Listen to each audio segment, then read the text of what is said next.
Afternoon. चलिए, आप सभी लोग कैसे हैं? आई होप कि आप सभी लोग अच्छे होंगे और अपनी पढ़ाई को प्रॉपर ढंग से अच्छे से कर भी रहे होंगे। तो चलिए, आइए आज हम आपका सेशन देखते हैं, नेक्स्ट क्लास जो हम नेक्स्ट क्लास में पढ़ने वाले हैं आज इस चीज को देखते हैं। Please 1 minute.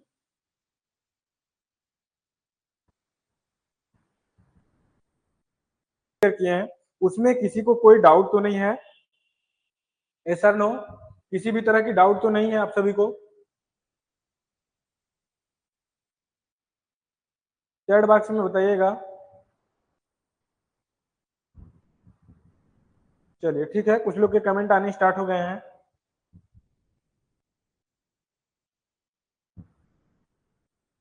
नो, चलिए ठीक है, अच्छी बात है। सबको समझ में आ रहा है आई होप। तो चलिए आज का सेशन स्टार्ट करते हैं बिना देर किए हुए।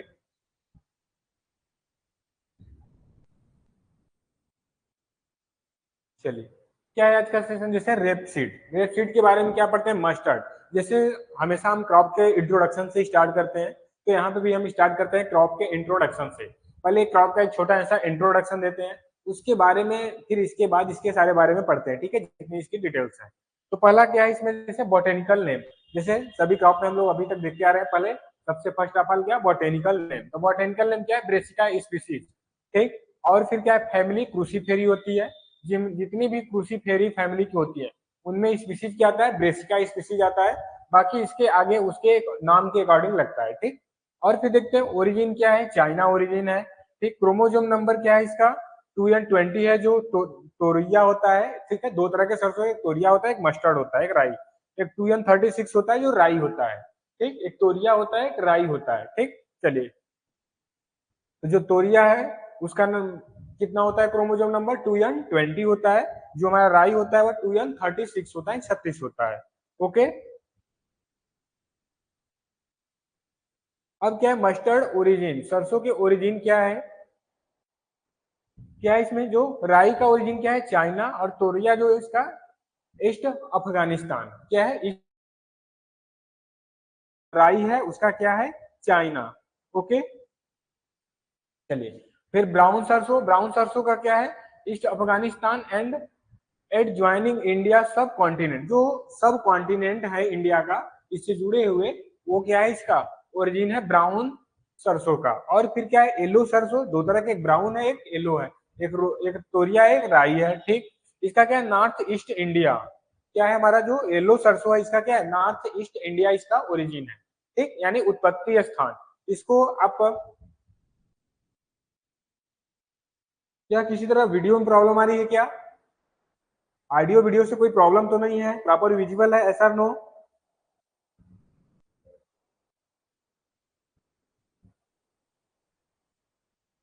ओके।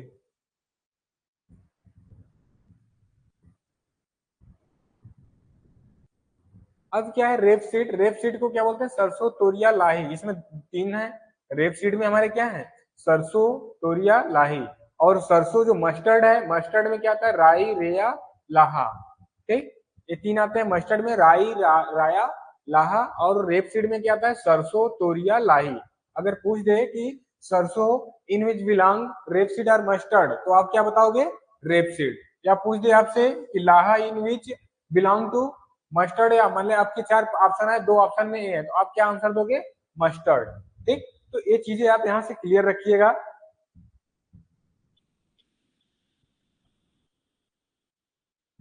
अब क्या है? रेपसीड मस्टर्ड के बारे में पढ़ते हैं अलग अलग, उनके क्या फीचर है, रेपसीड के क्या फीचर्स हैं मस्टर्ड के। तो देखिए, रेपसीड या सरसों, और फिर नेक्स्ट क्या है? मस्टर्ड या राइस। तो रेपसीड क्या है? प्लांट हाइट क्या होता है? 45 टू 150 सेंटीमीटर, यानी 45 से 150 सेंटीमीटर तक इसकी हाइट होती है। किसकी? आपके रेप सीड की, ठीक। और फिर नेक्स्ट क्या है इसमें? इसमें सिलिकुआ पोड होता है, ठीक है, जो इसका इंफॉर्मेशन सिलिकुआ पोड होता है। और शॉर्ट थिकर होता है, छोटा और पतला होता है। इसके सिलिकुआ जो पोड लगते हैं वो छोटे होते हैं और पतले होते हैं। फिर पॉलिनेशन क्या होता है इसमें? रेप सीड में क्रॉस पॉलिनेशन होता है। सीड कोट क्या होता है? स्मूथ होता है। मतलब जो इसमें सीड कोट होता है हमारा राई या रेप सीड का, रेप सीड या सरसों का, इसका सीड कोट कैसा होता है? बहुत ही स्मूथ होता है, ठीक। और फिर क्या है? अब देखिए, मस्टर्ड या राई। मस्टर्ड में क्या है? 90 से 200 सेंटीमीटर तक इसकी हाइट होती है। इसमें क्या होता है, शॉर्ट एंड थिकर होता है, छोटा और पतला होता है। ठीक, कैसा होता है, छोटा और पतला होता है।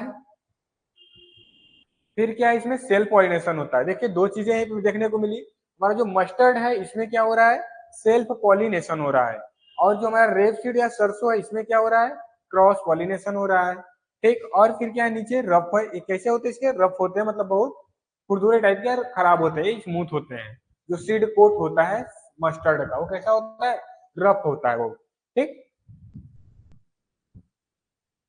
अब फिर क्या है, मस्टर्ड स्पीसीज, इनमें इनके स्पीसीज क्या है, कौन कौन से स्पीसीज के हैं, कितने स्पीसीज की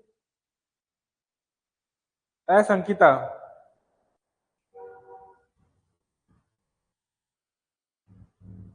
चलिए ठीक है,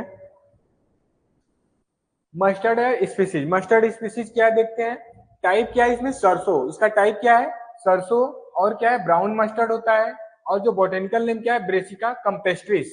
सरसों का जो हमारा बोटेनिकल नेम क्या होता है, ब्रेसिका कंपेस्ट्रिस। और ब्राउन मस्टर्ड जो इंडियन सरसों है, इसका क्या नेम होता है, ब्रेसिका जुनेसिया। ठीक है, और जो ब्लैक मस्टर्ड होता है इसका क्या बोटेनिकल नेम है, ब्रेसिका नाइग्रा। और जो तोरिया या फिर मोस्ट वाइडली सेप्टेड वर्ड, मतलब पूरे वर्ल्ड में सबसे बड़े स्तर पर इसकी क्या किया जाता है, कल्टीवेशन की जाती है। बोला है ना, मोस्ट वाइडली स्प्रेड वर्ड, मतलब पूरे वर्ल्ड में सबसे अधिक इसका प्रसार है, किसका, तोरिया का। तोरिया का नाम क्या है, ब्रेसिका रैपा। ठीक, और रेप सीड का क्या नाम है, ब्रेसिका नुपूस नेपूस। ठीक है, इथोपियन मस्टर्ड, एक इथोपियन मस्टर्ड, इसका क्या नाम है, ब्रेसिका कैरिनाटा। ठीक, और फिर क्या है, तारामीरा, तारामीरा का क्या है, यूरिका सेटाइवा। तो ये हुए इनके कुछ कॉमन नेम, कुछ टाइप स्पीसीज के, और ये हुए उनके बॉटेनिकल नेम। कोई डाउट इसमें, अंदिता, अंकिता, आप सभी किसी को डाउट इसमें से, जो जो क्लास में प्रेजेंस है, किसी को डाउट तो नहीं है, एस आर नो। चलिए गुड। अब क्या है, क्लाइमेट एंड टेम्परेचर के बारे में पढ़ते हैं। अब क्या है, सरसों के क्लाइमेट और टेम्परेचर के बारे में पढ़ते हैं यहाँ से। ठीक,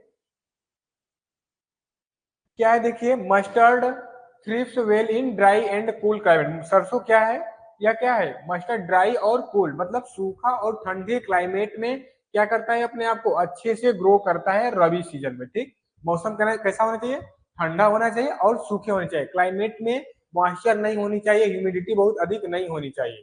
ठीक, और फिर क्या है, टेम्परेचर क्या चाहिए, 10 to 25 डिग्री सेंटीग्रेड। टेम्परेचर जो इसके लिए रिक्वायर होती है मस्टर्ड के लिए, 10 से 25 डिग्री सेंटीग्रेड टेम्परेचर की आवश्यकता होती है। ओके, अब क्या है, सॉइल एंड पीएच। ये क्या है, सॉइल एंड पीएच क्या है, light to heavy loamy soil, इसके लिए क्या, हल्की और हैवी, मतलब हल्की से लेके जो हल्का और भारी लोमी सॉइल इसके लिए चाहिए। सुटेबल पीएच क्या है, 6 to 7.5, 6 से 7.5 इसके क्या होते हैं, सुटेबल पीएच होता है, जिसमें कि ये मस्टर्ड क्या है या फिर राई क्या है, जो हमारा रेप सीड है, अपने आप को अच्छे से ग्रो कर लेता है। ठीक है, इसमें हम दो चीजें के पढ़ेंगे, जिससे रेप सीड और मस्टर्ड पढ़ेंगे, जिसमें हमारे 6 क्रॉप और भी 6 स्पीसीज इसके अलावा भी कवर होंगे। ठीक, अब क्या है, नेक्स्ट सोइंग टाइम, जो नॉर्मल टाइम होता है सितंबर अक्टूबर में इसकी बुआई कर दी जाती है, और जो तोरिया की होती है मिड सितंबर में किया जाता है। ठीक, जो तोरिया हमारा होता है इसका कब किया जाता है, मिड सितंबर में, और जो नॉर्मल सोइंग होती है मस्टर्ड की, वह कब होता है, सितंबर से अक्टूबर तक इसकी सोइंग कर दी जाती है। ओके, सीड रेट, अंदिता कोई प्रॉब्लम तो नहीं है, स्पीड बहुत ज्यादा तो नहीं है अंदिता।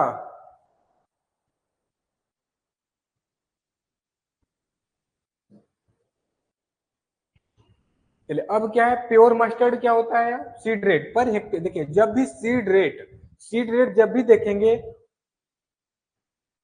ओके चलिए, सीड रेट जब भी देखेंगे पर हेक्टेयर के हिसाब से देखेंगे, मतलब कि एक हेक्टेयर में कितने सीड यूज किए जा रहे हैं, कितने किलोग्राम सीड यूज किया जा रहा है। ठीक, तो हम अगर बात करें कि 4 से 6 केजी, यानी आप समझ जाए कि एक हेक्टेयर में किया जा रहा है। एक हेक्टेयर में कितने मीटर स्क्वायर होते हैं अंदिता, एक हेक्टेयर में कितने मीटर स्क्वायर होते हैं। देखिए बीच बीच में थोड़ी थोड़ी क्वेश्चन यहाँ से उठ सकते हैं, जो भी मिलेंगे, इसलिए आप जो पिछला पढ़ा जा रहा है उसको पढ़ के आप प्रिपेयर रहिए। ठीक है, अगर पीछे कुछ पढ़ाया गया है तो उसको पढ़ के आप प्रिपेयर रहिए अच्छे से, जब भी क्लास में आइए पिछला पढ़ के आइए, ठीक है। ऐसा नहीं कि पिछला पढ़ा दिया गया, 10 दिन 15 दिन 20 दिन बीत गया तो आप भूल जाइए, ऐसा नहीं होते। नहीं देखिए, 1,000 नहीं होता है, 1 हेक्टेयर में 10,000 मीटर स्क्वायर होता है, ठीक। आपने देखा है, ठीक है, मैं मानता हूँ आपने पढ़ा है, बट आपने ध्यान नहीं दिया अच्छे से कि 1 हेक्टेयर में कितना होता है। 1 हेक्टेयर में 10,000 मीटर स्क्वायर होता है, ठीक। चीजें नोट कर लीजिए, अगर आपको नहीं कंफर्म है, अगर आपने गलत नोट कर लिया हो तो एक बार फिर से चेक कर लीजिए। 1 हेक्टेयर में 10,000 मीटर स्क्वायर होता है, 1,000 मीटर स्क्वायर नहीं, ठीक है अमृता। चलिए नोट कर लीजिए अगर आपने कहीं गलत नोट किया हो तो। या फिर पिछला लेक्चर देख लिए, जब मैंने आपको ऑर्चर्ड मेथड बता रहा था उसमें मैंने बताया था स्क्वायर मेथड, हेक्सागोनल, ठीक है, रेक्टेंगुलर, ट्रायंगुलर, सारी चीजें बताया था, तो उसमें मैंने बात किया था जब मैंने आपको प्लांट निकालने बताया था, ठीक। चलिए देखते हैं। प्योर सरसों, प्योर मस्टर्ड जो होता है वह 4 से 6 kg पर हेक्टेयर यूज किया जाता है। मिक्स्ड क्रॉप जो होती है वह कितना 1.5 to 2 kg per hectare use किया जाता है, पर हेक्टेयर के हिसाब से। रेप सीड जो होता है वह 4 से 4 kg पर हेक्टेयर यूज किया जाता है। अब देखिए स्पेसिंग क्या रखते हैं, अलग अलग, रेप सीड के लिए अलग, मस्टर्ड के लिए अलग स्पेसिंग रखते हैं। तो जो हमारा मस्टर्ड या राई के लिए रखते हैं 45/20 यानी 45/20 सेंटीमीटर इसकी स्पेसिंग रखते हैं। Row to row, plant to plant होता है, होता है R/P होता है, ठीक, R/P।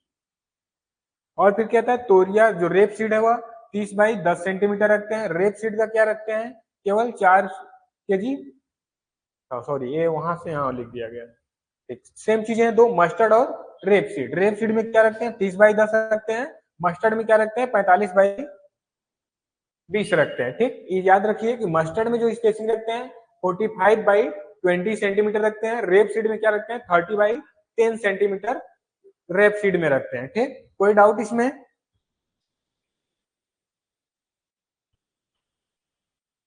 अब देखिए critical stage of irrigation, irrigation के लिए जो इरिगेशन का क्रिटिकल स्टेज क्या है कि मस्टर्ड में कब कब सिंचाई करना बहुत ही जरूरत होती है, ठीक है। क्रिटिकल का मतलब मैंने बताया था जब उसको बहुत ही जरूरत हो किसी चीज के लिए। अगर आपसे बात कर रहा है, अगर आपसे बात कर रहा है कि सोइंग क्रिटिकल स्टेज क्या है, ठीक है, हार्वेस्टिंग क्रिटिकल स्टेज क्या है, यहाँ बात कर रहा है इरिगेशन क्रिटिकल स्टेज। कभी कभी पूछता है फर्टिलाइजर क्रिटिकल स्टेज क्या है। फर्टिलाइजर क्रिटिकल स्टेज का मतलब क्या होता है कि उस स्टेज पे उसको क्या चाहिए, फर्टिलाइजर चाहिए ही चाहिए, बिल्कुल। तो वैसे ही क्या है यहाँ पे irrigation critical stage of irrigation. अब देखिए रोसेट स्टेज, एक होता है रोसेट स्टेज जो कि 20 से 30 डे बाद आफ्टर डे, क्या डे आफ्टर सोइंग, मतलब बुआई से 20 से 30 दिन बाद उसमें क्या होता है रोसेट स्टेज आता है। बुआई जब की जाती है मस्टर्ड की उसके 20 से 30 दिन बाद, ठीक है, 20 से 30 दिन बाद उसमें क्या आता है एक रोसेट स्टेज आता है जहां पे कि उसको पानी चाहिए। और फिर नेक्स्ट क्या है सिलिकुआ फॉर्मेशन, जब उसके सिलिकुआ बनने लगे, ठीक है। ये क्या है, जैसे ये फ्लावर है, फ्लावर के बाद ये क्या सिलिकुआ बन रहे हैं, तो जो सिलिकुआ बनने लगते हैं इस स्टेज पे उसको अपन अपना उसको क्या होता है सिंचाई करना होता है, ठीक है, सिलिकुआ स्टेज पे। ओके, अब बात करते हैं वेराइटी के बारे में, मस्टर्ड की वेराइटी कौन कौन सी है। मस्टर्ड की वैरायटी क्या है, जैसे तोरिया का, तोरिया में कौन सी वैरायटी है टाइप 9 और 36 संगम M27, ये 3 वैरायटी इसमें हुई, इसमें तोरिया में। अब ब्राउन सरसों में देखते हैं, ब्राउन सरसों में कौन कौन सी वैरायटी है BS70, पूसा कल्याणी, सुफला और BSH1। येलो सरसों में कौन कौन सी वैरायटी है बेओनी और टाइप 42। और मस्टर्ड या राई लाहा, ये क्या बोलते हैं राई या लाहा या फिर मस्टर्ड की स्पीसीज है। इसमें क्या है क्रांति, वरुणा, कृष्णा, पूसा बोल्ड एंड वर्धन और रोहिणी। और फिर क्या है तारामीरा, तारामीरा में कौन सी है T27, क्या है तारामीरा की वैरायटी है। तारामीरा सरसों की वैरायटी कौन सी है T27। और मस्टर्ड हाइब्रिड क्या है पूसा जय कृष्ण किशन और बायो 902। और फिर क्या है जिसे बोलते हैं 00R कैनोला, एक कौन सी वैरायटी है टाइप वैरायटी ऑफ गो, गोभी सरसों, ये कौन सी इसको बोलते हैं गोभी सरसों टाइप की वैरायटी है। इसमें कौन सी वैरायटी है PGSH 51, ये कैसी वैरायटी है गोभी टाइप की वैरायटी है। जो हमारा कैनोला वेराइटी वो कैसी है, गोभी टाइप की वेराइटी है, और यह कौन सी वेराइटी है, PGSH51 है इस जो वेराइटी का नेम है। ओके, चलिए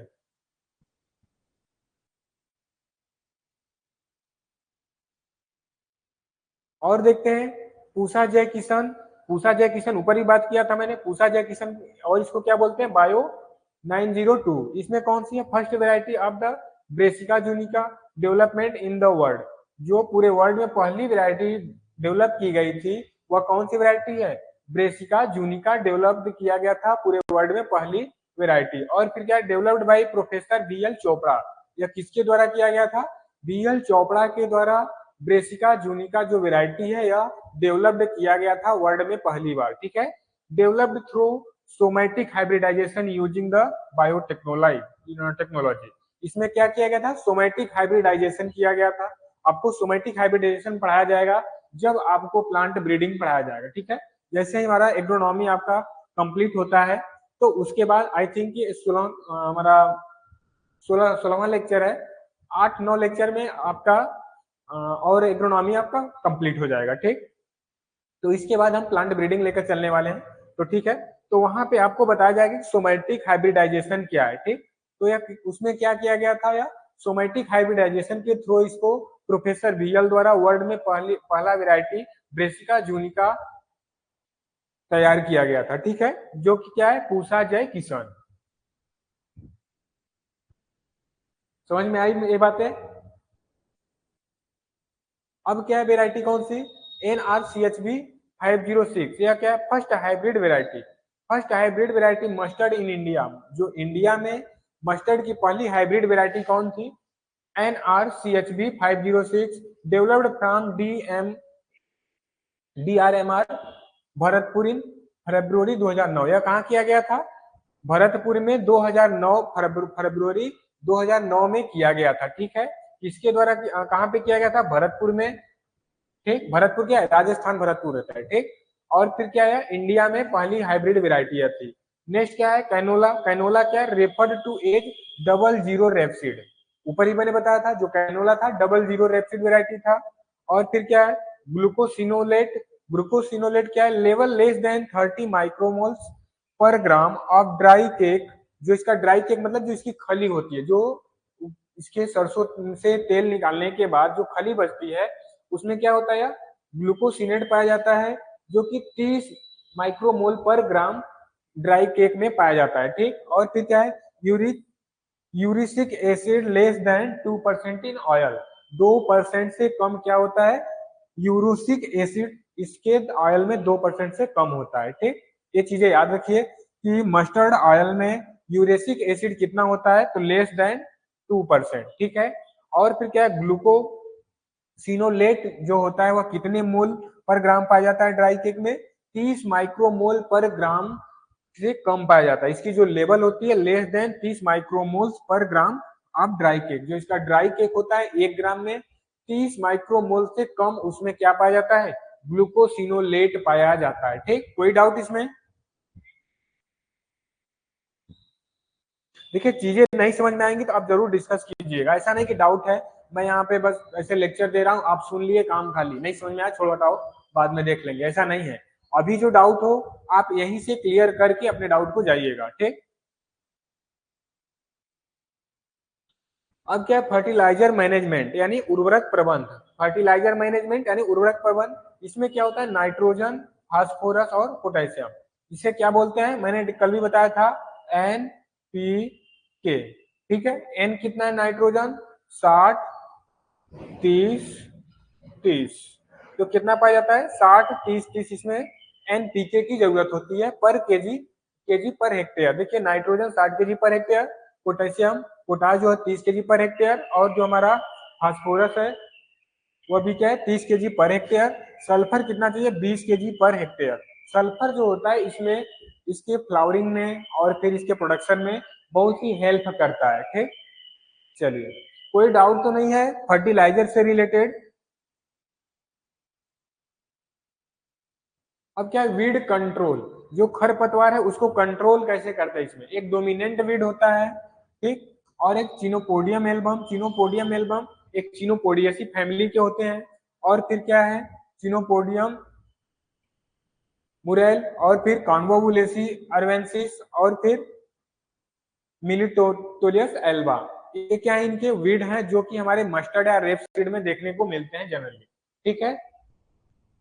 और फिर क्या है इंसेक्ट, इंसेक्ट में क्या है डीएमबी डाई बैक, और फिर क्या मस्टर्ड स्वाइफ्लाई, मस्टर्ड एफिड और पेनिटेड बर्ग। ये क्या होता है इनके से प्लेट्यूला जाइलो स्टेला, ठीक है बीएम। और फिर क्या मस्टर्ड स्वाइफ्ली एथेलिया लिगनेस प्रोक्सिमा। और फिर क्या मस्टर्ड एफिड जो होते हैं, मस्टर्ड में एफिड जिसे आप माहू भी बोलते हैं, हिंदी में क्या बोला जाता है माहू भी बोला जाता है, इंग्लिश में इनको एफिड बोला जाता है, हिंदी नेम क्या है इनका माहू भी है। तो इसमें क्या होता है माहू क्या करते हैं, यह सरसों के जो मस्टर्ड है इसके प्रोडक्शन में बहुत ही हार्मफुल होते हैं, प्रोडक्शन को बहुत ही लॉस करते हैं। ये क्या है लिपैफिस इराइसिनी। और फिर क्या है पेनिटेड बग में क्या है बेग्राडा हिलेरिस क्रूसीफेरम, क्रूसीफेरम, ठीक है। अब क्या है कुछ डिजीज देखते हैं इनके, जैसे white rust, down mildew, Alternaria, black spot, ठीक है स्क्लेरोटिना, स्टेम रॉट, ठीक। तो इसमें क्या है देखिए एक है अल्बुगो कैंडिडा जो व्हाइट रस्ट के पैथोजन है, अल्बुगो कैंडिडा है, ठीक। और फिर क्या है डाउनी मिल्ड्यू, डाउनी मिल्ड्यू परसेनोस्पोरा पारासिटिका, ठीक है। जो अल्टरनेरिया ब्लैक, ब्लैक शॉर्ट में अल्टरनेरिया ब्रेसिका, ब्रेसिके, ठीक है। और फिर स्क्लेरोटिनिया स्टेम रॉट में स्क्लेरोटिना स्पीसीज के जो इसके हैं पैथोजन है, ठीक। ये हमारे उनके डिजीज के कॉमन नेम और ये उनके पैथोजन है जिनकी वजह से यह डिजीज मस्टर्ड में देखने को मिलते हैं, ठीक। चलिए अब हार्वेस्टिंग और यील्ड देखिए, सबसे जो मेजर लास्ट होती है स्टेप किसी भी कल्टीवेशन, किसी भी क्रॉप के कल्टीवेशन में, यह लास्ट होता है जो हार्वेस्टिंग और उसका क्या होता है यील्ड देखा जाता है, ठीक है। पहले तो हार्वेस्टिंग होती है, फिर उसकी यील्ड देखी जाती है कि पर हेक्टेयर यील्ड या पर यूनिट एरिया में कितना यील्ड या उपज उत्पादन हुआ है, ठीक। तो क्या है the rapeseed crop is the ripened in 90 to 100 days. जो हमारा रेप सीड होता है, ठीक है, रेप सीड जो राइपेंड करता है परिपक्व होता है वह 90 से 100 दिन में होता है। And mustard crop is 120 to 150 days, यानी जो मस्टर्ड होता है 120 से 150 दिन में, और जो हमारा रेप सीड होता है वह 90 से 100 दिन में क्या होता है पककर तैयार हो जाता है, ठीक। और फिर देखते हैं इसमें, अब देखिए इसे टाइप और पर हेक्टेयर उसकी उपज कितनी हो रही है। जैसे मस्टर्ड क्या है, मस्टर्ड मस्टर्ड की उपज 20 से 25 क्विंटल पर हेक्टेयर होता है। रेप सीड की जो होती है 15 से 20 क्विंटल पर हेक्टेयर, ये क्या है क्विंटल पर हेक्टेयर। और फिर क्या इरिगेटेड रई, जो हमारा राई है इरिगेटेड राई है, एरिया में कैसे होते हैं वह 20 से 25 क्विंटल। अनइरिगेटेड रे में क्या होते हैं वह 15 से 20 क्विंटल पर हेक्टेयर। यही चीजें एक इरिगेटेड एरिया में देखा गया है, और अनइरिगेटेड, अनइरिगेटेड मतलब जहां पे सिंचित एरिया ना हो, रेनफेड एरिया हो, जो सिंचाई पे पूरी तरह से डिपेंड हो, ठीक। तो ये क्या हो गया हमारा अनइरिगेटेड राई, ठीक।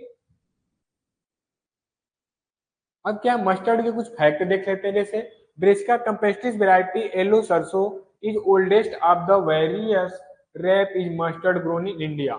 ये क्या है जो हमारा ब्रेसिका कैम्पेस्ट्रिस वैरायटी जो है येलो सरसों होता है, यह बहुत पुराना सरसों मतलब बहुत प्राचीन समय से इसकी फार्मिंग हो रही है। और क्या कर रहा है rape and mustard grown in India, या अलग अलग भागों में रेप और मस्टर्ड ग्रो किया जाता है इंडिया में, कहीं कहीं रेप सीड की खेती होती है और कहीं कहीं मस्टर्ड की फार्मिंग की जाती है। तो ये बोला है कि of the various rape and mustard grown in India.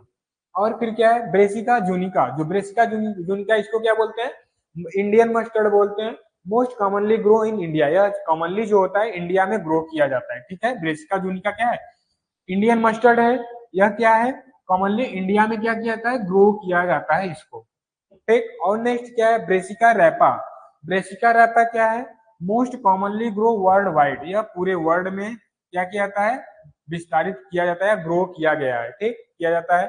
फिर ब्लैक मस्टर्ड क्या है ब्रेसिका नाइग्रा, जो ब्लैक मस्टर्ड होता है वह क्या होता है Brassica nigra, Brassica nigra grow for condiment purpose, यह कॉन्डिमेंट पर्पज से किया जाता है, यानी जो मसाले वाली होते हैं जो कॉन्डिमेंट होते हैं अरोमा कॉन्डिमेंट उनके पर्पज से किया जाता है हमारा क्या ब्लैक मस्टर्ड, ठीक।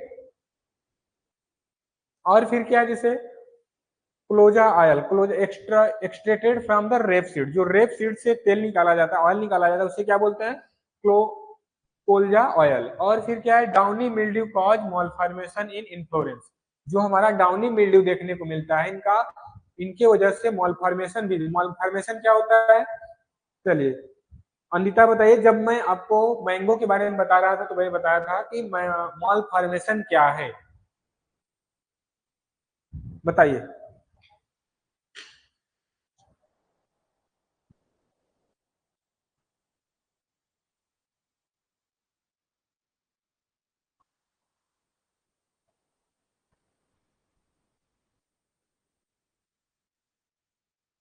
चलिए क्या किसी के कमेंट?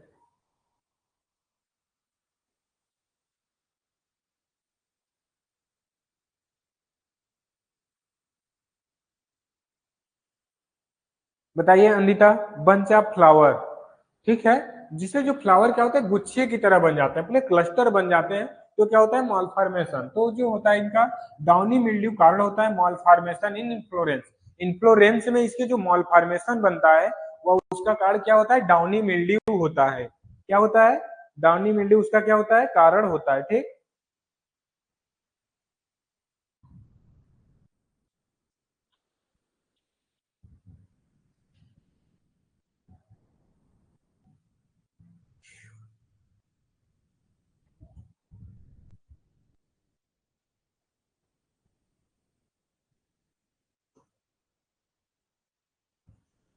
अब फिर क्या है कि पंजेंसी इन मस्टर्ड, जो मस्टर्ड में पंजेंसी आती है, तीखापन हल्का आता है, कड़वा है, तो pungency in mustard is due to iso isothiocyanate, या किसकी वजह से आता है?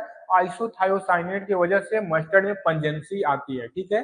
आइसोथायोसाइनेट की वजह से मस्टर्ड में पंजेंसी आती है। इन विच इज द एंजाइम, जो एंजाइम होता है हाइड्रोलाइसिस प्रोडक्ट ऑफ ग्लूकोसाइनोलेट, ठीक है। जो इसके वजह में एंजाइम होता है, enzyme hydrolysis product of glucosinolate, या क्या होता है? ग्लूकोसाइनोलेट का एक प्रोडक्ट है हाइड्रोलाइसिस, ठीक है। हाइड्रोलाइसिस जो एंजाइम है वह किसका प्रोडक्ट है? ग्लूकोसाइनोलेट के, ठीक। और जो इसमें पंजेंसी आती है वह किसके वजह से आती है? आइसोथायोसाइनेट की वजह से इसमें पंजेंसी आती है मस्टर्ड में, ओके। अब क्या है? Presence of glucosinolate in cake make it is the unsuitable source of protein for both human and cattle, जो ह्यूमन और कैटल के लिए, मतलब मनुष्य और जो पशु होते हैं उनके लिए क्या होते हैं? अनसुटेबल सोर्स होते हैं। कौन? ग्लूकोसाइनोलेट। जो केक में इनके ग्लूकोसाइनोलेट बनाता है वह क्या होता है?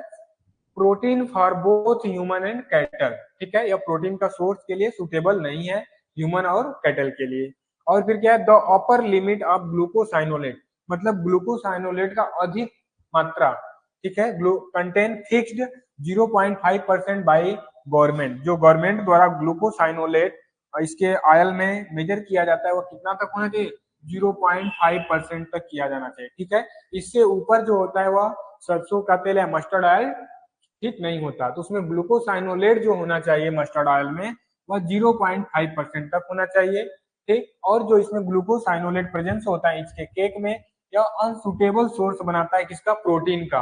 प्रोटीन का क्या बनाता है? अनसुटेबल, जो कि प्रोटीन के लिए सुटेबल नहीं है, या दोनों के लिए अनसुटेबल है, ह्यूमन और कैटल के लिए।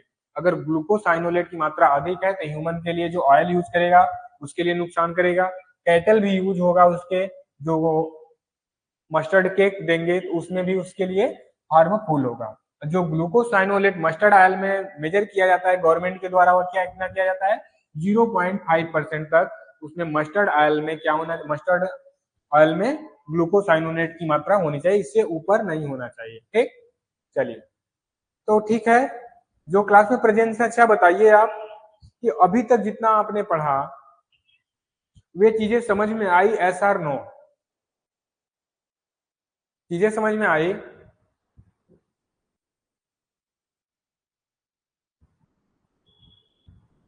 प्लीज अमृता आप कंफर्मेशन दीजिए कि आपको समझ में आया। मस्टर्ड के बारे में अभी तक जितना पढ़ाया गया समझ में आया? Yes or no?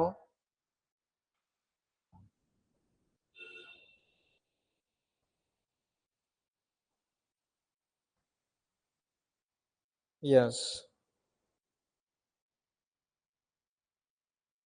चलिए, तो एक छोटा सा क्वेश्चन बताइए कि मस्टर्ड में कौन सा पॉलिनेशन होता है, क्रॉस पॉलिनेशन और सेल्फ पॉलिनेशन? क्रॉस पॉलिनेशन या सेल्फ पॉलिनेशन, मस्टर्ड में कैसा पॉलिनेशन होता है, क्रॉस पॉलिनेशन और सेल्फ पॉलिनेशन? ऑप्शन आपके पास ए बी। ए क्या है, क्रॉस पॉलिनेशन, बी है सेल्फ पॉलिनेशन।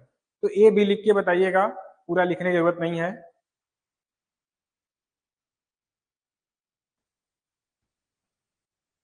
चलिए, जो मस्टर्ड में होता है,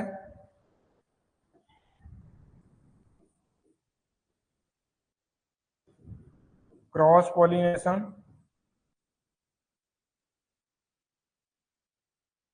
पॉलिनेशन, और जो बी हमारा है सेल्फ पॉलिनेशन।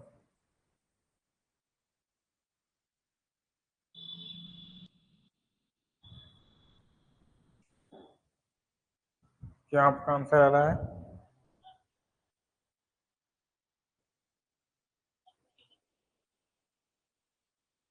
बी। ठीक है। चलिए, आपके लिए 5 क्वेश्चन रहेंगे। चलिए, अब नेक्स्ट बताइए कि मस्टर्ड के लिए जो टेम्परेचर होता है वो कितना होता है? ठीक है, 12 से 20 डिग्री सेंटीग्रेड, ए ऑप्शन। ठीक। और जो हमारा बी है, बी ऑप्शन क्या है, 10 से 25 डिग्री सेंटीग्रेड। दो ऑप्शन बताइए, आपके लिए दो ही ऑप्शन होगा, दो में से बताइए कोई।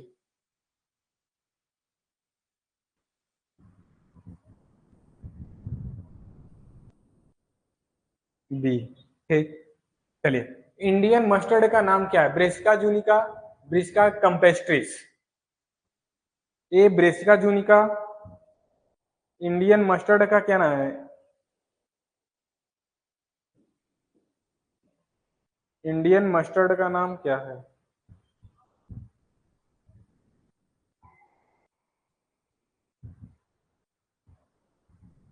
चलिए, जो नॉर्मल बुआई की जाती है मस्टर्ड का क्या टाइम है, मिड सितंबर, सितंबर अक्टूबर, ठीक है, अक्टूबर नवंबर?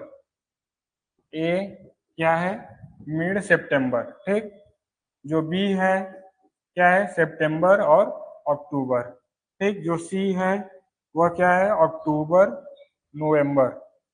चलिए, तीन में से कोई कौन सा ऑप्शन सही है, जो नॉर्मल बुआई की जाती है मस्टर्ड की? सितंबर अक्टूबर, गुड।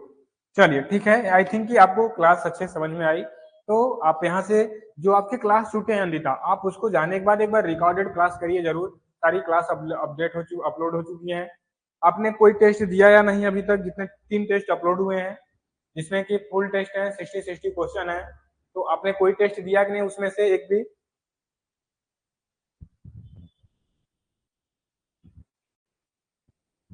चलिए, अब हम लोग क्या करते हैं, शीशम के बारे में पढ़ते हैं। शीशम को तिल भी बोलते हैं, देखिए क्या है, तिल। देखते क्या है इसकी जो फैमिली बॉटेनिकल नेम क्या है, सीसम इंडिकम। क्या नेम है, सीसम इंडिकम। फैमिली क्या है, पेडिलिएसी। ओरिजिन क्या है, इंडिया।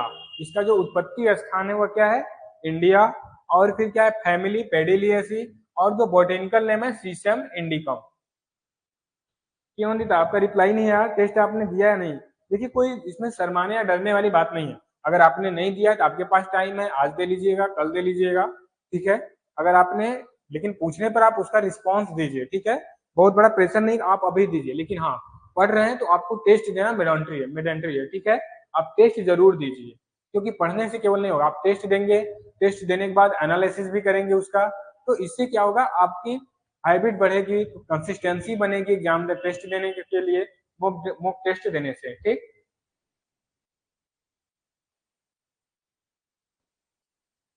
अब क्या है, एरिया एंड प्रोडक्शन। अब क्या है, सरसों जो शीशम है इसका एरिया क्या है और इसका प्रोडक्शन कहाँ पे अधिक होता है? एरिया एंड प्रोडक्शन क्या है, इंडिया। इंडिया में देखते हैं प्रोडक्शन क्या है, महाराष्ट्र प्रोडक्शन करता है अधिक। एरिया भी किसका है, महाराष्ट्र का ही अधिक है। एरिया भी किसका है, महाराष्ट्र का। और प्रोडक्शन भी कौन करता है, महाराष्ट्र ही करता है। ठीक। और फिर क्या है, शीशम फैक्ट। जो हमारा तिल है, कुछ इसके कुछ फैक्ट हैं, देखते हैं क्या है। It is the regarded as the queen of oil seed. इसको क्या बोलते हैं, ऑयल सीड का क्वीन बोलते हैं किसको, शीशम या तिल को। इसको क्या बोलते हैं? Queen of oil seed. अब क्या है, 38 to 45% हाई क्वालिटी ऑयल, इसमें क्या पाया जाता है? 38 से 54% तक हाई क्वालिटी ऑयल इसमें होता है। फिर कंटेनिंग क्या होता है, 1 to 5% इसमें 15% प्रोटीन होता है। ठीक, 1 से 15% तक इसमें क्या होता है? प्रोटीन होता है। और फिर क्या है, 75% सीसम इज यूज्ड फॉर ऑयल, जो 75% तील होता है वह क्या होता है? तेल के लिए ही यूज।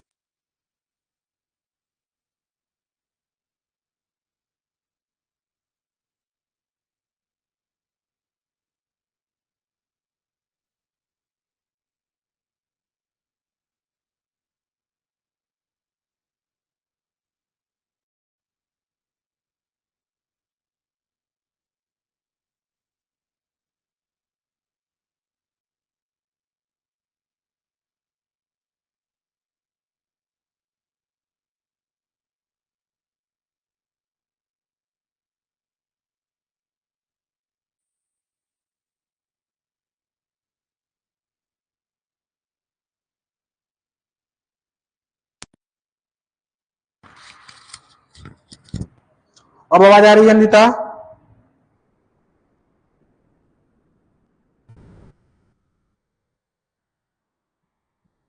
अब आईडियो सुनाई दे रहा है? चलिए ठीक है, अब आवाज आ रही है आई होप। अब देखिए क्लाइमेट एंड टेम्परेचर की बात करते हैं। क्लाइमेट क्या है? क्लाइमेट जो ट्रॉपिकल क्लाइमेट, हम सब ट्रॉपिकल एरिया में क्या सरसों तिल को क्या ग्रो किया जाता है। इसके लिए आइडियल टेम्परेचर 20 से 25 से 27 degree centigrade, 25 to 27 degree centigrade क्या है आइडियल टेम्परेचर है। A rainfall of 500 to 65 mm, जो इसके लिए रेनफॉल की रिक्वायर होगी वह कितनी होती है? 500 से 650 mm तक आवश्यकता होती है रेनफॉल की। ठीक, जो इसके लिए रेनफॉल चाहिए वो कितना चाहिए? 500 से 650 mm। इसमें जो आइडियल टेम्परेचर होता है इसका 25 से 27 डिग्री सेंटीग्रेड। इसके लिए जो क्लाइमेट है वो ट्रॉपिकल एंड सब ट्रॉपिकल एरिया इसके लिए सुटेबल है। ओके, अब क्या है, सॉइल कैसी चाहिए और पीएच क्या होने चाहिए इसकी? सॉइल क्या है? सैंडी लोम टू क्ले लोम इसके लिए सॉइल है। और फिर क्या है, सैलाइन एल्कलाइन एंड वाटर लॉगेट, जो सैलाइन एल्कलाइन और फिर जल जमाव वाले सॉइल होते हैं इसके लिए अनफिट होते हैं इसके कल्टीवेशन के लिए। एल्कलाइन और सैलाइन सॉइल और जल जमाव, जहां पे वेल ड्रेनेड की व्यवस्था ना हो, अच्छी जल निकासी की व्यवस्था ना हो, जल जमाव होता हो, ठीक है, और सॉइल कैसा हो, सैलाइन टाइप एल्कलाइन टाइप का हो, यह इसके लिए ऐसे सॉइल इसके लिए फिट नहीं होता है। और फिर क्या सुटेबल पीएच क्या होता है? 5.5 टू 8, जो इसके लिए सुटेबल पीएच है वह क्या है? 5.5 टू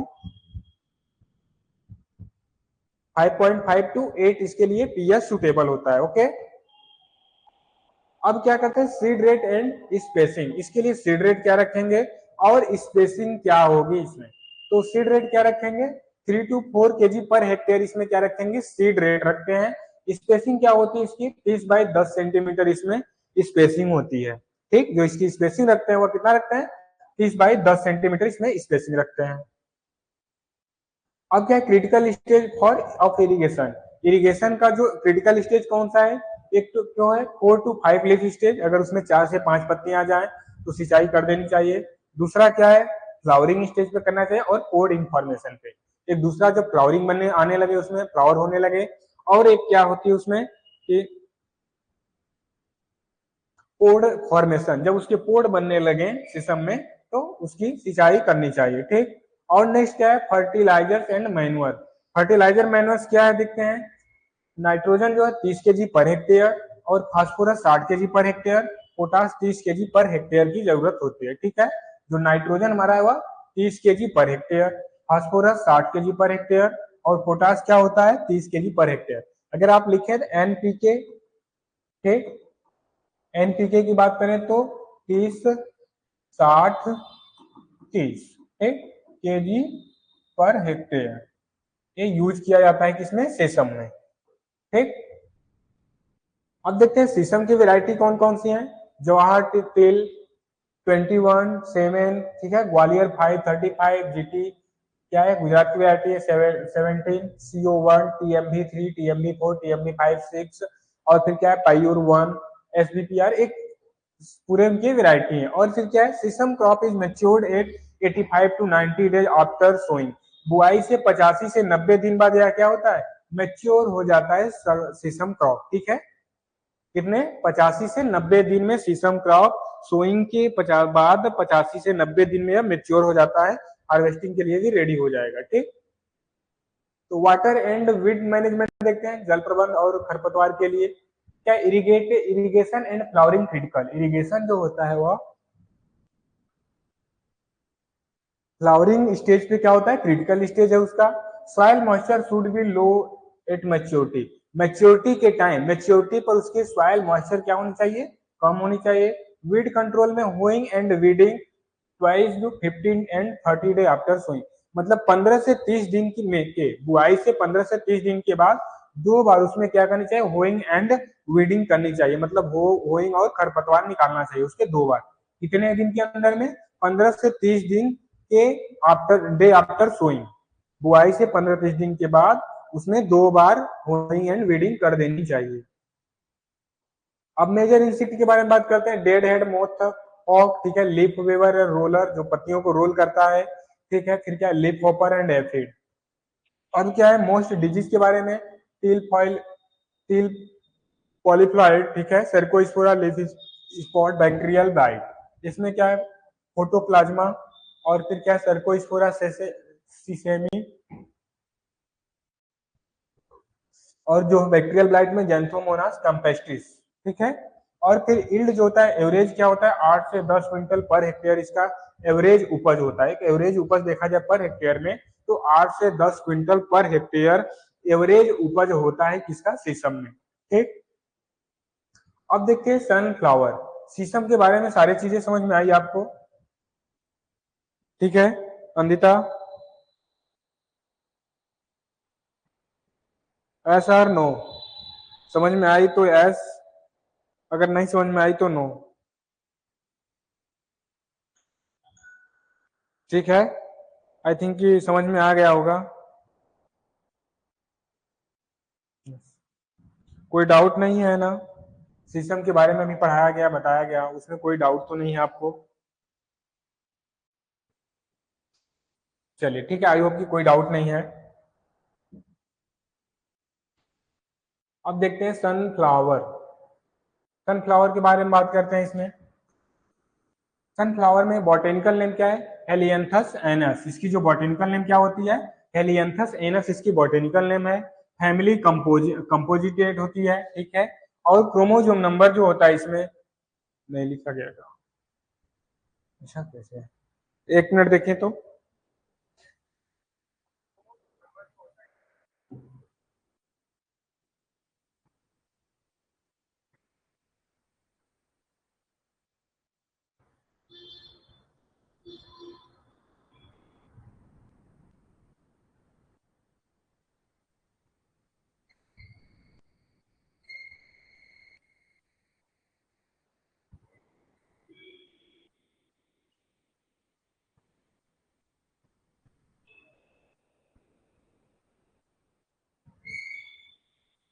1 मिनट, इसमें क्रोमोजोम नंबर ऐड क्यों नहीं किया गया, 1 मिनट मुझे चेक करने दीजिए।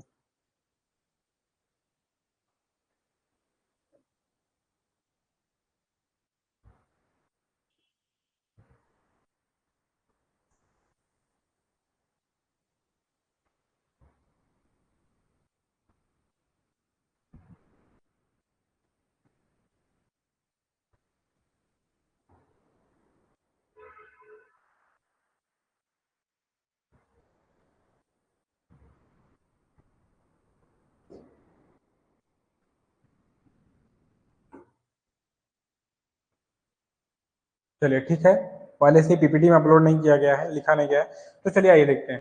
इसको जो बोटेनिकल नेम होता है हेलियंथस एनस, जो फैमिली होती है कंपोजिट होती है। इसकी जो इसमें क्रोमोसोम नंबर होता है डायप्लॉइड जो होता है 2n34 होता है, ठीक है, कितना होता है 2n34। और फिर ओरिजिन जो है साउथ वेस्ट अमेरिका इसका ओरिजिन होता है, ठीक। ओरिजिन क्या है, साउथ वेस्ट अमेरिका क्या है इसका ओरिजिन है, ठीक।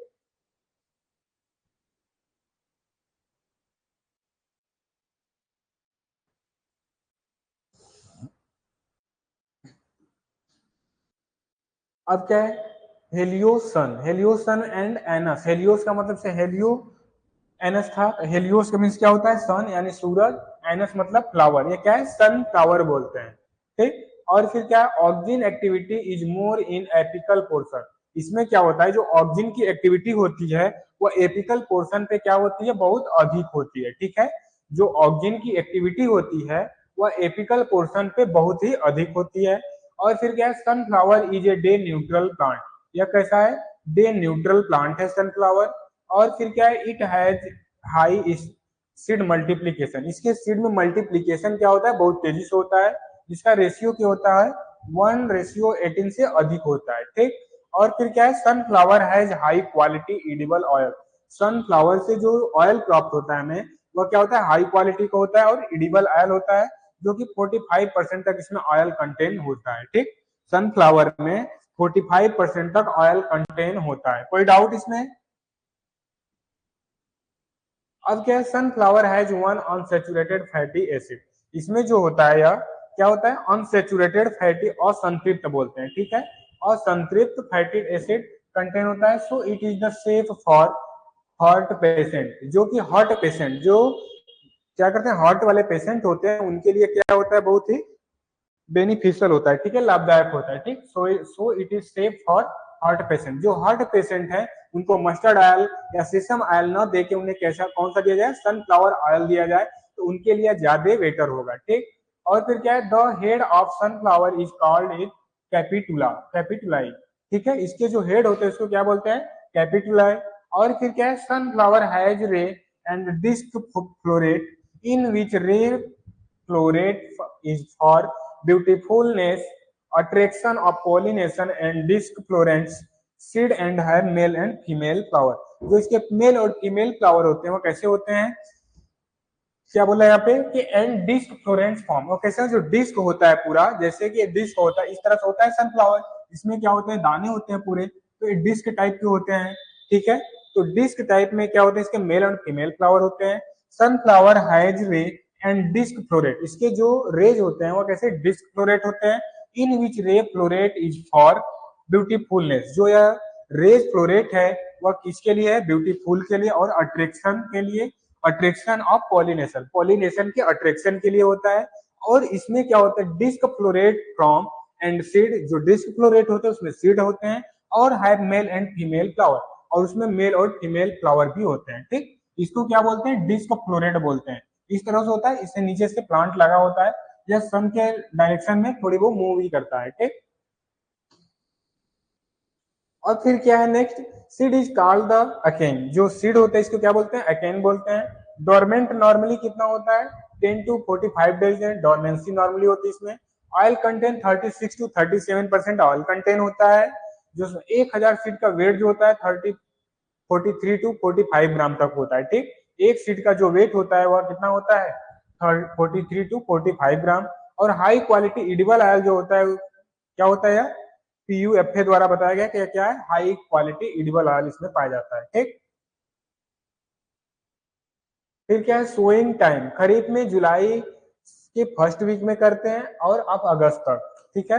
रबी सीजन में नवंबर के फर्स्ट एंड सेकेंड वीक तक, समर में फरवरी के सेकेंड वीक तक करते हैं, ठीक। ये चीजें यहाँ पे हैं, जो कि खरीफ में कब तक करते हैं, जुलाई के फर्स्ट वीक, और जुलाई से अगस्त के फर्स्ट वीक तक कब करते हैं, खरीफ में, ठीक।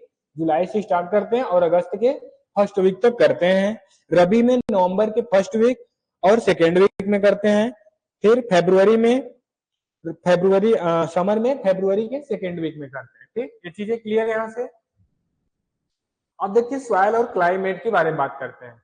सॉइल एंड क्लाइमेट जो है इसका क्या है, base minimum 10 degree centigrade and temperature range 8 to 34 degree centigrade, ठीक है।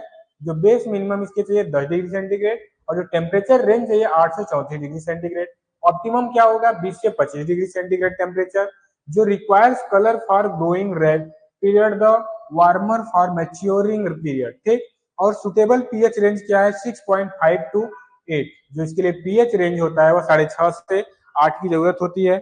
जिसमें रिक्वायर कलर ग्रोइंग पीरियड होती है, क्या होती है, warm and maturing period.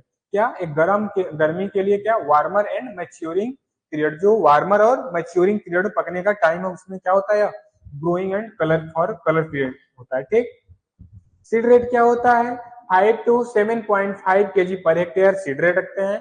Spacing क्या होता है, हर सीजन के लिए स्पेसिंग अलग अलग टाइप के हैं। जैसे खरीफ के लिए देखा जाए तो खरीफ में जो स्पेसिंग यूज करते हैं 45/30 सेंटीमीटर यूज किया जाता है। जो रबी के लिए यूज किया जाता है 50/20 सेंटीमीटर यूज किया जाता है। समर के लिए जो यूज किया जाता है 60/30 सेंटीमीटर समर के लिए स्पेसिंग यूज किया जाता है जनरली। ठीक, तो जो सीजन में अलग अलग सीजन में जो हमारे रबी खरीफ और समर हैं, इन चीजों के तीनों के लिए स्पेसिंग अलग अलग है, बट सीड रेट सेम है। 5 से 7.5 केजी पर हेक्टेयर इसके सीड रेट यूज किया जाता है। ठीक, अब देखते हैं इरिगेशन की बात करते हैं। ठीक, नेक्स्ट क्या है, इरिगेशन। इरिगेशन भी देखिए अलग अलग सीजन में अलग अलग टाइप के इरिगेशन किए जाते हैं। ठीक, अलग अलग सीजन में अलग अलग तरह के इरिगेशन किए जाते हैं। पहला क्या है, जैसे क्या है, खरीफ में, खरीफ में कोई जरूरत नहीं पड़ती। खरीफ में अगर आप जुलाई में इसकी बुआई की जा रही है, आई थिंक एक दो पानी इसके लिए मिल ही जाता है रैन के द्वारा, ठीक है, बारिश द्वारा। जो रबी में किया जाता है उसमें कितना चाहिए, 3 से 4 सिंचाई की आवश्यकता होती है रबी सीजन के लिए। और जो समर में किया जा रहा है उसमें कितनी, 5 से 6 सिंचाई की आवश्यकता होती है समर के लिए। ठीक, चलिए अब नेक्स्ट क्या चलते हैं, क्रिटिकल स्टेज। क्रिटिकल स्टेज क्या है देखते हैं। सीडलिंग स्टेज जो होता है 10 से 12 डे आफ्टर सोइंग, बुआई से 10 से 12 दिन बाद इसमें सीडलिंग स्टेज होता है। फिर बर्ड इनिशिएशन क्या होता है, बर्ड इनिशिएशन बटन नी हाई स्टेज, या 30 से 35 डे आफ्टर सोइंग होती है। ठीक, फ्लावरिंग जो होता है इसमें 50 से 55 दिन, बुआई के 50 से 55 दिन बाद क्या होता है, सोइंग स्टेज, फ्लावरिंग स्टेज आ जाता है।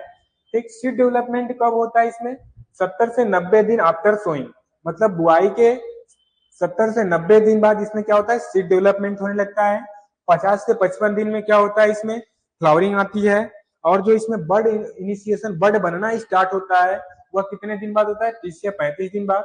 और जो सीडलिंग स्टेज होती है, जो जर्मिनेट कर जाता है, 10 से 12 दिन में सीडलिंग स्टेज इसका स्टार्ट हो जाती है। ठीक, कोई डाउट अंदिता, ऐसा नो?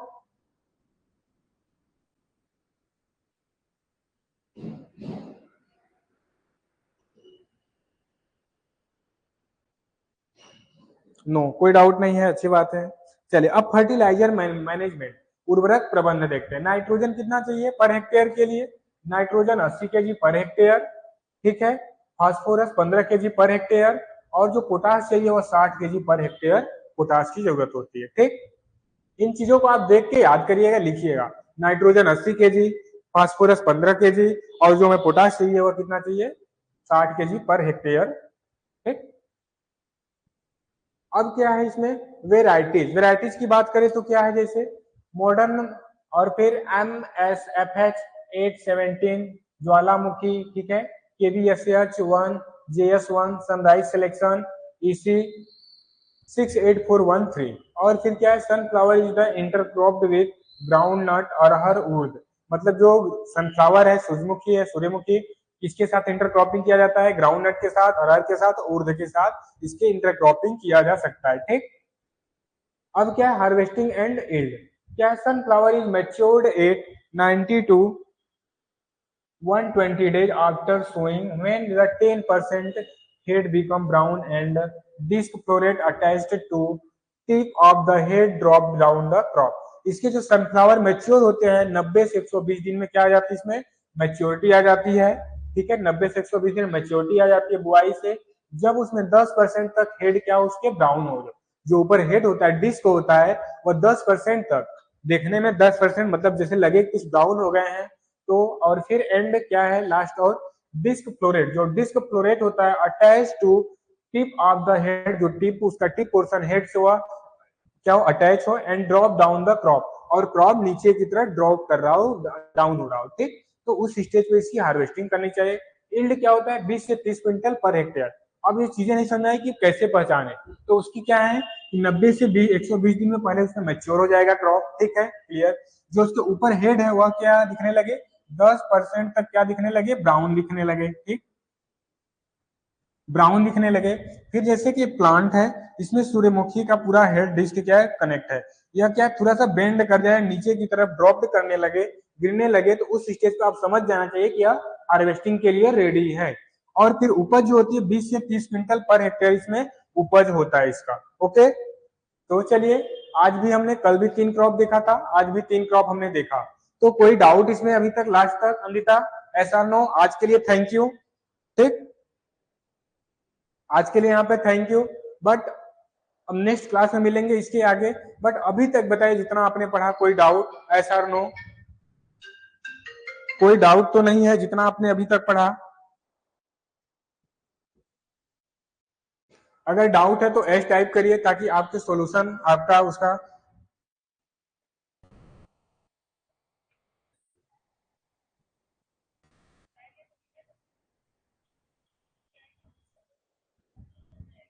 चलिए, कोई डाउट नहीं है। हाँ, तो अनिता, मैंने आपसे पूछा था टेस्ट आपने अटेंड किया या नहीं? देखिए, नहीं किया है तो बता दीजिए, कोई प्रॉब्लम नहीं है। यहाँ प्राइवेट आपकी चैट जो होती है प्राइवेट होती है, ठीक है? कोई डरने ऐसी बात नहीं है डरने की कि आपको डांट पड़ेगी या कुछ, कोई पनिशमेंट, कोई ऐसा कुछ नहीं है। हाँ, नहीं किया है तो एक बार दो बार मैं बोला तो उसको आप करिए, ठीक है? जितना पढ़ी अभी तक इसी से रिलेटेड आपको मिलेंगे टेस्ट भी, क्योंकि उसमें अभी तक ज्यादातर आपके एग्रोनॉमी के ही क्वेश्चन देखने को मिलेंगे। ठीक, नो, तो ठीक है, नहीं की तो आज शाम को आप कोशिश करिए कि उसमें ओवरऑल टेस्ट का फर्स्ट टेस्ट अटेम्प्ट जरूर करिएगा और मुझे बताइएगा कल। ओके, एस, बिल्कुल, क्योंकि जितना आपने पिछली बार पढ़ चुका है उसी में से टेस्ट दिया गया, कोई बाहर से आपको टेस्ट बिल्कुल नहीं दिया। अगर आपने अच्छे से पढ़े होंगे, आई थिंक 60 में से आपको, आई थिंक मैं जहां तक देखता हूँ कि 70 से 75% क्वेश्चन आप प्रॉपर ढंग से अच्छे से कर पाएंगे। और उन्हीं क्वेश्चन को करिएगा जिसमें आपको पूरा बिलीव हो कि यही है, कंसिस्टेंसी बना के करिएगा, क्योंकि यही आपकी हैबिट, यही आपकी सिलेक्शन की ओर ले जाएगा। ठीक है, अगर आपकी कंसिस्टेंसी जितनी अच्छी रहेगी, आपने 10 ही क्वेश्चन किए बट 10 में से 9 सही होने चाहिए, 10 के 10, अगर 9 सही हो रहे हैं तो ठीक, अगर कोशिश करिए कि सारे क्वेश्चन सही हो। इतनी कंसिस्टेंसी अपने अंदर बनाइए, ठीक है? हो नहीं पाएगा बट कोशिश करिए, कोशिश तो किया जा सकता है, तो कोशिश करिए, उससे भागिए नहीं। ठीक, चलिए, तो आज का सेशन यहीं पे रहा। ठीक, अगर आपको कोई डाउट हो इसको, तो यूट्यूब चैनल पे आप इसको 8 बजे देखिएगा, आपको 8 बजे फिर यूट्यूब चैनल पे मिल जाएगा, एक बार वहां से भी आप इसको देख लीजिएगा। ठीक, अगर कोई प्रॉब्लम हो तो। चलिए, आज का सेशन यहीं पे एंड करते हैं, फिर कल मिलते हैं आपसे नेक्स्ट क्लास में। तब तक के लिए बाय बाय, थैंक यू।